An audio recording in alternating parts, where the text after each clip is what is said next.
देखिए नारायण, इन सबका जीवन चल तो रहा है, किंतु हलाहल के दुष्प्रभाव ने इन सबसे जीवन जीने का सामर्थ्य छीन लिया है प्रभु।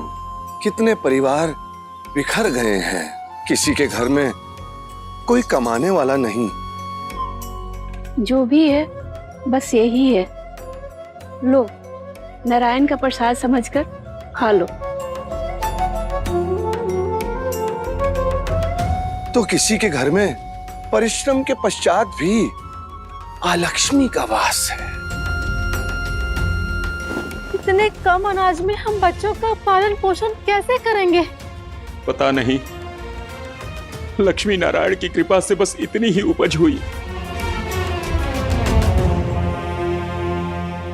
लक्ष्मी तो कर्म से पाई जाती है ना माता। कर्म तो ये सब कर रहे हैं, तो फिर कर्म के फल से दूर क्यों है? ना धन है ना देने को कुछ और, क्षमा करो। नारायण, ये कैसी निष्ठुरता है।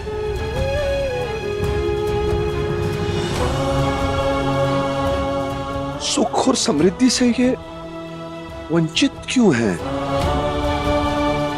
बस इतनी सी अपेक्षा यजमान। हमारे पास भी खाने को कुछ नहीं है सिवाय इसके। कोई बात नहीं,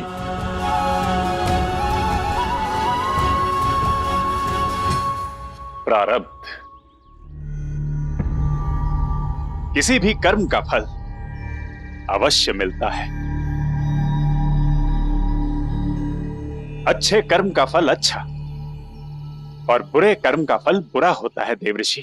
क्या इन्हें देखकर लगता है कि ये पापी हैं?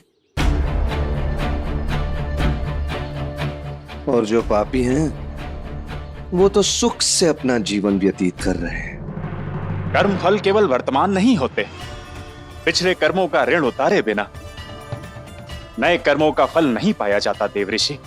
और रही बात पापियों की, तो आज नहीं तो कल उन्हें अपने पापों का फल अवश्य मिलेगा।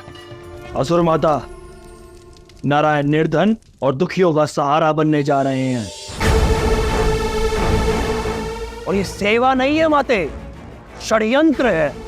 पहले नारायण ने देवताओं की सहायता की और अब साधारण मनुष्यों की। नारायण इसके पीछे अवश्य ही बड़ी योजना बना रहे हैं माता। योजना नहीं, युक्ति है। नारायण उनके अंधेरे जीवन में प्रकाश पुंज बनकर आना चाहते हैं। यदि उन देवताओं के पास नारायण जैसा मार्गदर्शक है तो समय आ गया है हमें भी अपना मार्गदर्शक खोज लेना चाहिए। पाप और पुण्य, दुष्कर्म और सत्कर्म इस सृष्टि को संतुलित रखते हैं। यही है कर्मों का संतुलन। जितना आवश्यक संतुलन और कर्मों का फल है, उतना ही आवश्यक भक्त का अपने भगवान पर विश्वास है। लक्ष्मी नारायण पर आस्था रखने वाले भक्त दुखी और दरिद्र क्यों रहे? यदि संतुलन आपका सत्य है तो इनकी भक्ति इनका सत्य है। इनके नारायण इनका परम सत्य है, जिनके नाम के सहारे ये ऐसा जीवन जी रहे। उन्हें अपने भक्तों का साथ देना ही होगा, कुकर्मों के दुष्प्रभाव से निकालकर सुकर्मों के फल का साधन बनना ही होगा। लक्ष्मी नारायण की केवल संगिनी ही नहीं, उनकी प्रेरणा भी है।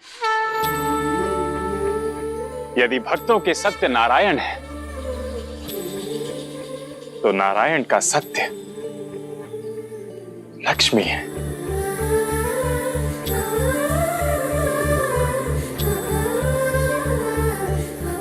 भक्तों के विश्वास का सत्य ये नारायण अवश्य रखेगा। उन्हें उनके कर्मों से उबारेगा। हलाहल का दुष्प्रभाव हो या लक्ष्मी की पहुंचाई पीड़ा, इनकी समस्या का समाधान शीघ्र ही दूंगा। परंतु कैसे प्रभु? जब भाव और कारण के मूल तक पहुंचेंगे तभी निवारण होगा देवऋषि।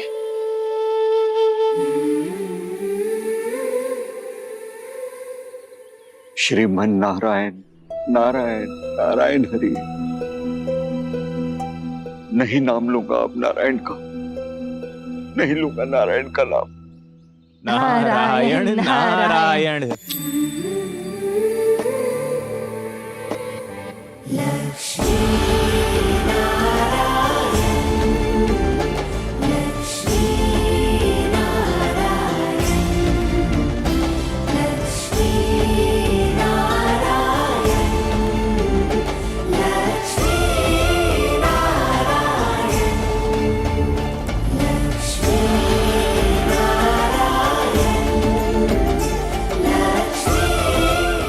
नारायण नारायण हरि हरि। मत नाम लो उनका, कोई नारायण नहीं है, बस छलियां हैं। छल करते हैं अपने भक्तों के साथ। कितना भी पुकारो उन तक ध्वनि नहीं पहुंचती। बहुत कटुता है नारायण के प्रति। अवश्य ही नारायण ने आपको बहुत ठेस पहुंचाई है ना? हाँ, और जब तक प्राण रहेंगे ये कटुता बनी रहेगी।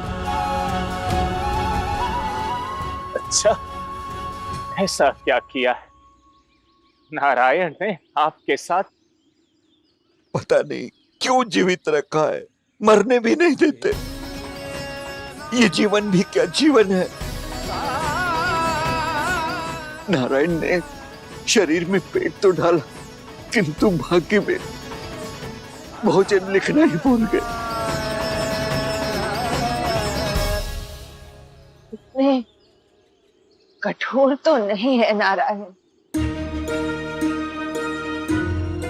कोई ना कोई कारण अवश्य रहा होगा।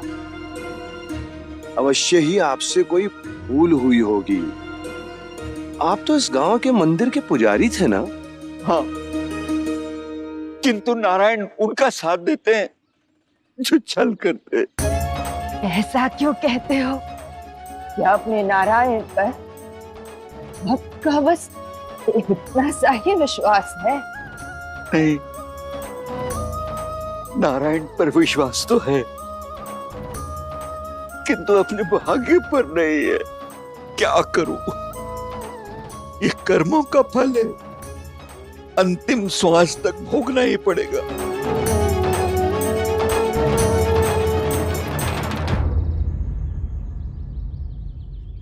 ऐसा कौन सा कर्म है जिसका फल भुगत रहे हैं आप?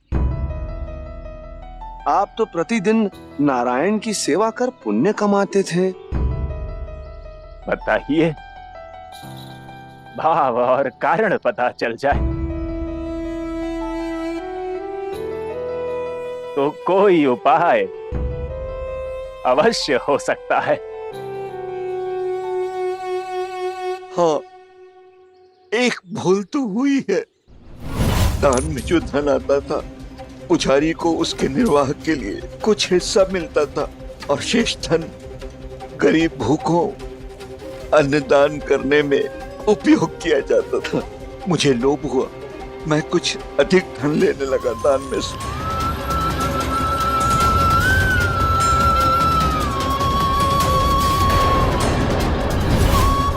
और ये बात सरपंच को समझ आई। पुजारी जी, दान में जो पैसे मिलते हैं उनको 2 हिस्सों में बांटते हैं, एक तुम्हारा एक मेरा। आनंदित रहेंगे जीवन भर। नहीं नहीं सरपंच जी, ये छुट्टी होगी। और जो तुम कर रहे हो वो क्या पुण्य है? सरपंच जी, आज के बाद दान के धन को हाथ भी नहीं लगाऊंगा। उस सरपंच ने मुझ पर लांछन लगाकर उस मंदिर से हटवा दिया। मुझसे भूल हुई है, किंतु नारायण मुझे अत्यंत कठोर दंड दे रहे हैं। भूखे मर जाना ही मेरे कर्मों का फल है।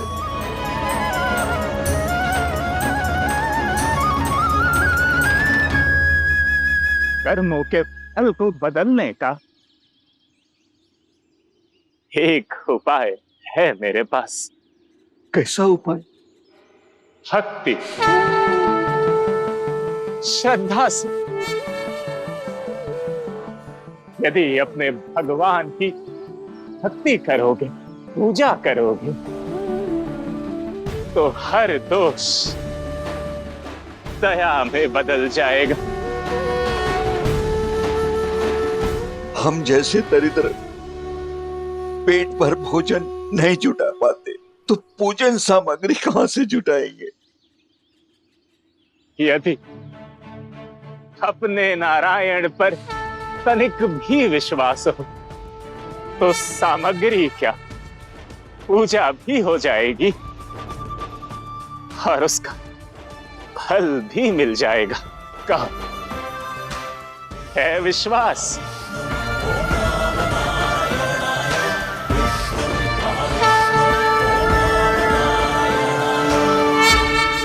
ना सामग्री, ना स्थान, कैसे होगी पूजा? मन में इच्छा हो तो पूजा अवश्य हो जाएगी। बस इच्छा करो। नारायण की पूजा की इच्छा तो हर क्षण होती है, परंतु सामग्री नहीं है ना। क्या सामग्री चाहिए? सबसे पहले तो पूजन के लिए प्रभु की मूर्ति।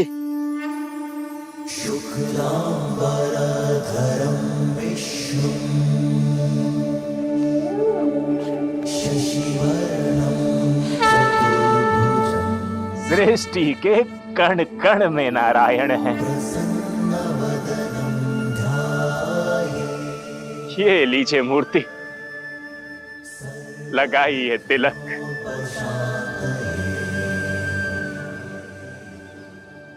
उपवास कर रहे हो? चलो इसे मूर्ति मान लूंगा, किंतु मूर्ति स्थापित कहां करूं? जिसके स्वयं के सर पर छत नहीं, वो नारायण को क्या स्थान देगा? नारायण तो सृष्टि के कण कण में है, और सृष्टि नारायण की, अर्थात ये समस्त संसार नारायण का मंदिर है, उनका स्थान है। ऐसे भूमि पर नहीं रखते नारायण को।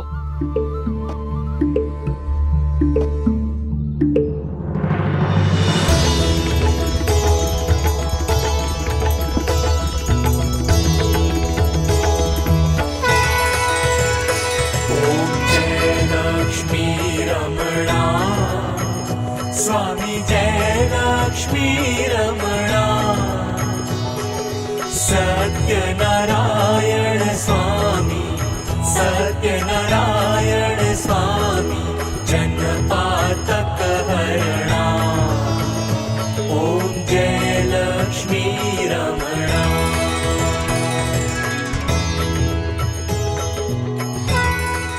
नारायण को छत्र भी लगेगा और पूजा स्थान को सुशोभित। केले के पत्ते, आज नारायण स्वयं इस पूजा को सुशोभित करेंगे। और ये केले के पत्ते नारायण का प्रतीक है।